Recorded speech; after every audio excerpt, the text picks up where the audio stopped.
C'est l'une des grandes priorités du ministre de la Défense, Jean-Yves Le Drian, faire que la France soit pleinement opérationnelle face aux attaques informatiques.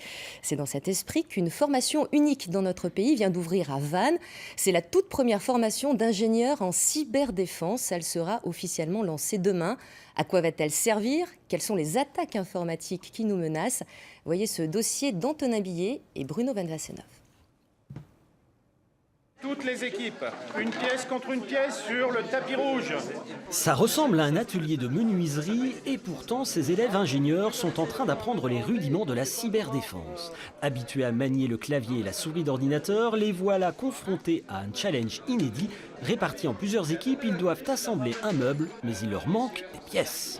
Le but de l'exercice, c'était de s'organiser, donc d'avoir un notaire qui identifie toutes les pièces, qui note, d'avoir un attaquant. Donc l'attaquant, c'est quelqu'un qui va piquer les pièces dans des autres groupes, les pièces dont nous avons besoin.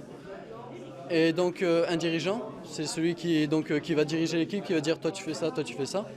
Et donc un négociateur qui va essayer d'aller vers les autres et de dire bon ben toi tu as une idée de meuble, moi j'ai une pièce qui t'intéresse, on peut peut-être faire affaire. Dans 3 ans, ces étudiants auront un diplôme d'ingénieur en cyberdéfense. Cette formation, unique en France, vient d'être créée à Vannes par l'Université de Bretagne Sud. La France a besoin de 1000 ingénieurs par an pour assurer la sécurité de ses réseaux informatiques. Et la tâche est de plus en plus difficile. Ordinateurs, téléphones, tablettes, automates d'entreprise, de plus en plus d'appareils sont connectés à Internet et donc vulnérables aux attaques informatiques.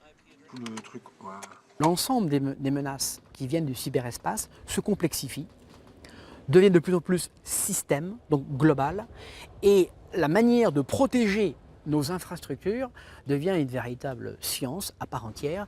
Les 27 élèves de la promotion sont formés en alternance, accueillis dans de grandes entreprises. L'un d'eux viendra ici, dans les bureaux de l'opérateur Orange à Cesson-Sévigné.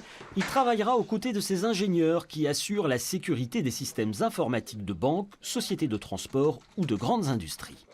Ce que nous avons prévu de faire avec lui, c'est de lui confier donc un rôle d'analyste pour comprendre, détecter les vulnérabilités qu'il y a sur les systèmes informatiques que nous gérons pour nos clients.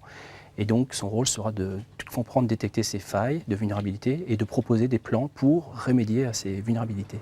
La Défense nationale, elle aussi, tend les bras à ses ingénieurs en cyberdéfense. Le centre d'expertise français en guerre électronique se trouve à Bru. Le département cyberdéfense compte 200 personnels, un chiffre qui va doubler d'ici 2017, car la menace est réelle. On a en tête 2 exemples bien connus qui sont Stuxnet, dont les Iraniens ont pâti, qui a bloqué pendant plusieurs années leur programme d'enrichissement d'uranium.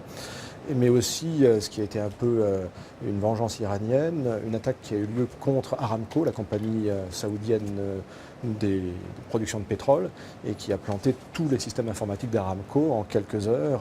Conscient de l'enjeu, le ministère de la Défense va tripler le budget de recherche et développement consacré à la cyberdéfense. 30 millions d'euros y seront consacrés. C'est le seul poste budgétaire de l'armée française qui ne soit pas orienté à la baisse.